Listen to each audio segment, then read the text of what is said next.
હવે તમે પણ અમારા મનપસંદ ટોયઝ ઓર્ડર કરી શકો છો www.buntonkids.com થી. Link is in the description. ઉનાળાની ઋતુ. ઉનાળાની સાંજ છે. ગટ્ટુ અને ચિંકી પોતાના મિત્રો બંટી અને ગુડ્ડી સાથે મેદાનમાં ફૂટબોલ રમતા હતા. લાવ ચિંકી, જલ્દી બોલ મને પાસ કર. આ લે ગટ્ટુ. ચિંકી ફૂટબોલને જોરથી કિક મારે છે, પણ રસ્તામાં જ બંટી તેને પકડી લે છે. સારો પ્રયત્ન હતો ચિંકી, પણ આ બોલ તો મારી છે. લાવ બંટી, બોલ મને પાસ કર. આ લે ગુડ્ડી. અરે ત્યાં જો, કુલ્ફીવાળા અંકલ આવી ગયા. બધા બાળકો પોતાની રમત છોડીને કુલ્ફી લેવા માટે ભાગે છે. કુલ્ફી લઈને બધા પાછા ગ્રાઉન્ડમાં બેસી જાય છે અને પોતાની કુલ્ફી એન્જોય કરે છે. કેટલી ઠંડી અને મીઠી મીઠી છે. આ કુલ્ફી તો મસ્ત છે. એકદમ મજા આવી ગઈ. હા, સાચે જ બધો જ થાક દૂર થઈ ગયો. અને આને ખાધા પછી તો જરાય ગરમી પણ નથી લાગી રહી ને. હા ગુડ્ડી, તે એકદમ ઠીક કીધું. બધા બાળકો પોતાની કુલ્ફી એન્જોય કરે છે અને પછી પોતાના ઘરે જતા રહે છે. ઘરે પહોંચીને ગટ્ટુ અને ચિંકી મમ્મીને શોધવા લાગે છે. મમ્મી મમ્મી મમ્મી, ક્યાં છે તું? હા બાળકો, હું કિચનમાં છું. જાઓ જલ્દી હાથ પગ ધોઈને આવો. હું તમારા માટે ઠંડી ઠંડી કેરીઓ કાપી રહી છું. અરે વાહ મમ્મી, અમે પણ આવ્યા હો, હાથ મોં ધોઈને. પછી ગટ્ટુ અને ચિંકી હાથ મોં ધોઈને બહાર આવે છે અને ટીવીની સામે બેસી ઠંડી ઠંડી કેરીની મજા માણે છે. કુલર પણ ચાલુ હતું અને ગટ્ટુ અને ચિંકી વારાફરતી કુલર સામે બેસતા હતા. વાહ, કેટલી રસીલી અને મીઠી કેરી છે ચિંકી. હા ગટ્ટુ, એકદમ સાચું કહ્યું તે. આ કેરીઓ તો બહુ જ મીઠી છે. સારું સારું, હવે હટ ચિંકી. કુલરની સામે બેસવાનો વારો હવે મારો છે. અરે બસ 2 મિનિટ હજુ રોકાઈ જાને ગટ્ટુ, પછી હું ખસી જઈશ. ઓહો, જલ્દી કર ચિંકી, મારે પણ કુલરની ઠંડી હવા ખાવી છે. આવ ગટ્ટુ, હવે તારો વારો. કુલર સામે આવીને બેસી જા. વાહ, શું વાત છે. ઉનાળાની ઋતુમાં આમ કુલર સામે બેસીને ઠંડી ઠંડી કેરી ખાવાની મજા જ કંઈ ઓર છે. પછી ગટ્ટુ અને ચિંકી હસવા લાગે છે. સાંજે ખૂબ જ ગરમી થતી હતી. ગટ્ટુ અને ચિંકીને ખૂબ જ પરસેવો પણ આવતો હતો. ગરમીથી બચવા તેઓ મમ્મીને સ્વિમિંગ પુલમાં પાણી ભરવા માટે કહે છે. મમ્મી, તમે અમારા સ્વિમિંગ પુલમાં પાણી ભરી આપો ને.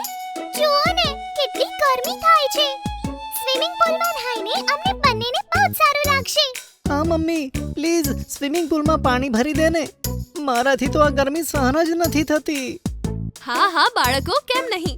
હું હમણાં જ સ્વિમિંગ પુલ લઈને આવું છું. અને મમ્મી જલ્દીથી સ્વિમિંગ પુલ તૈયાર કરે છે. ગટ્ટુ અને ચિંકી સ્વિમિંગ કોસ્ચ્યુમ પહેરીને તેમાં છલાંગ લગાવે છે. વાહ, મજા આવી ગઈ. કેટલું ઠંડુ ઠંડુ પાણી છે નહીં સ્વિમિંગ પુલમાં.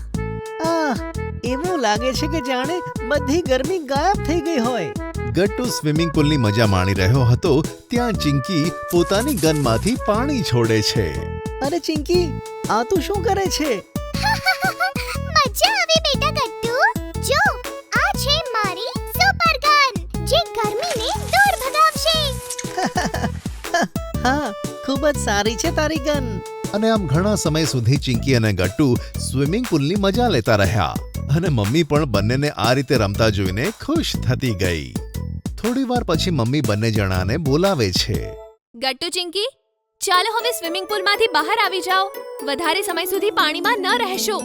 એમ પણ સૂરજ આથમવા આવ્યો છે અને રાત થવાની છે. પછી ગટ્ટુ અને ચિંકી પુલમાંથી બહાર આવે છે અને કપડાં ચેન્જ કરવા જાય છે. કપડાં ચેન્જ કર્યા પછી બંને જણા બાલ્કનીમાં બેસે છે અને પપ્પાના આવવાની રાહ જુએ છે. રાત પડી ગઈ હતી અને આકાશ એકદમ સ્વચ્છ હતું. ઉનાળાની ઋતુમાં આકાશના બધા તારા સ્પષ્ટ દેખાતા હતા.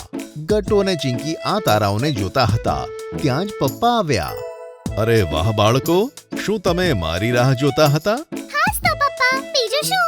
હા પપ્પા, અમે તમારી જ રાહ જોતા હતા. અચ્છા. પછી ગટ્ટુ દોડીને પપ્પા માટે ઠંડા પાણીનો એક ગ્લાસ લાવે છે. હાલો પપ્પા, પાણી પીવો. તમે થાકી ગયા હશો. હા, થાકી તો ગયો છું ગટ્ટુ. બહાર ખરેખર ગરમી છે. અચ્છા બતાવો, તમે આજે શું કર્યું?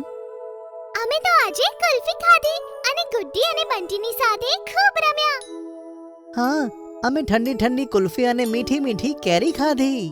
પછી અમે સ્વિમિંગ પૂલમાં પણ રમ્યા. આજનો દિવસ ખૂબ જ સરસ હતો પપ્પા. અરે વાહ, આ તો ખરેખર આનંદની વાત છે. સાંભળીને લાગે છે કે તમે બંને જણાએ ખૂબ મજા કરી. ચાલો બધા આવી જાઓ, સાથે મળીને જમીએ. ચલો બાળકો, મમ્મી ખાવા માટે બોલાવે છે. પછી આખો પરિવાર સાથે બેસીને ખાવાનું ખાય છે. ત્યાં જ પપ્પાનું ધ્યાન ચિંકી તરફ જાય છે.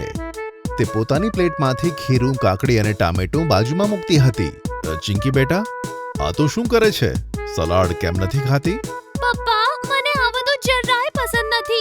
મારે નથી ખાવું. ચિંકી, તને ખબર છે ઉનાળામાં ખીરું, કાકડી અને ટામેટું આપણા માટે કેટલું અગત્યનું છે? ઉનાળામાં આપણા શરીરમાંથી પાણી ખૂબ જ ઝડપથી ખાલી થઈ જાય છે અને શરીરમાં પાણીની કમી થઈ શકે છે. તેથી આપણે એવું બધું ખાવું જોઈએ કે જેમાં ઘણું બધું પાણી હોય. ખીરું અને ટામેટામાં ઘણું બધું પાણી સ્ટોર હોય છે. તેને ખાવાથી આપણા શરીરમાં પાણીની કમી પૂરી થાય છે. તેથી આપણે ઉનાળામાં સલાડ ખાવું જોઈએ. હા ચિંકી, પપ્પા એકદમ સાચું કહે છે.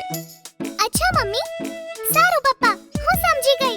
હવે હું રોજ કાકડી અને ટામેટા ખાઈશ. પછી ચિંકી બધું ખાવાનું ખાઈ જાય છે અને બધા ખાવાનું પતાવીને સાથે બેસીને ટીવી જોતા હોય છે. ત્યાર પછી મમ્મી મેંગો શેક બનાવીને લાવે છે. વાહ મમ્મી, મેંગો શેક, મજા આવી ગઈ. અરે વાહ, આજે તો ડિઝર્ટમાં મેંગો શેક છે. શું વાત છે! આને કહેવાય અસલી ડિઝર્ટ. ચાલો વાતો ના કરશો, હવે બધા મળીને મેંગો શેક પીએ. વાવ મમ્મી, કેટલું ટેસ્ટી છે આ શેક.